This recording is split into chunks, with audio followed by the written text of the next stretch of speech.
Thank you for joining us once again for our Christmas Fireside Chat. Our guest tonight is Dr. Albert Edison, Director of Thermodynamic Engineering at Bell Laboratories. Now, Doctor, you recently published the results of your studies on none other than Santa Claus and his wonderful voyage on Christmas Eve to deliver toys to good little boys and girls everywhere. Doctor, would you share with us some of your brilliant insights? Well, yes, of course, I'd be delighted to. Now, there are approximately 2 billion children, or persons under the age of 18, in the world. However, since Santa does not visit children of Muslim, Hindu, Jewish, or Buddhist religions, well, except maybe in Japan, this reduces the workload for Christmas night to 15% of the total, or 378 million, according to the Population Reference Bureau. Now, at an average census rate of 3.5 children per household, that comes to 108 million homes, presuming that there's at least one good child in each.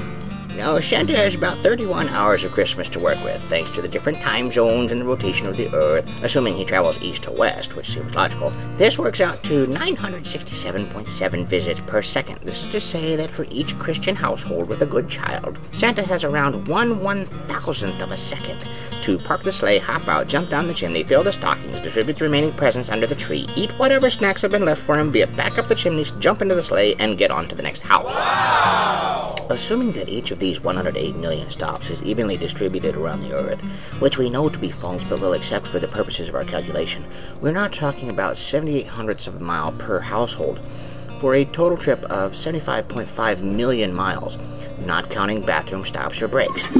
This means Santa's sleigh is moving at 650 miles per second, 3,000 times the speed of sound. For purposes of comparison, one of the fastest man-made vehicles, the Ulysses space probe, moves at a pokey 27.4 miles per second, and a conventional reindeer can run, at best, 15 miles per hour.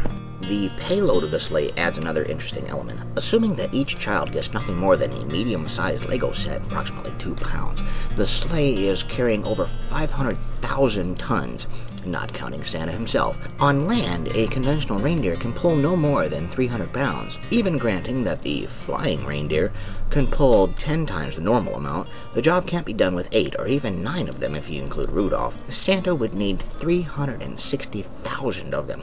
This increases the payload, not counting the weight of the sleigh, another 54,000 tons, or roughly 7 times the weight of the Queen Elizabeth.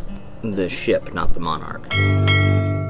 600,000 tons, traveling at 650 miles per second, creates enormous air resistance. This would heat up the reindeer in the same manner as a spacecraft re-entering the Earth's atmosphere.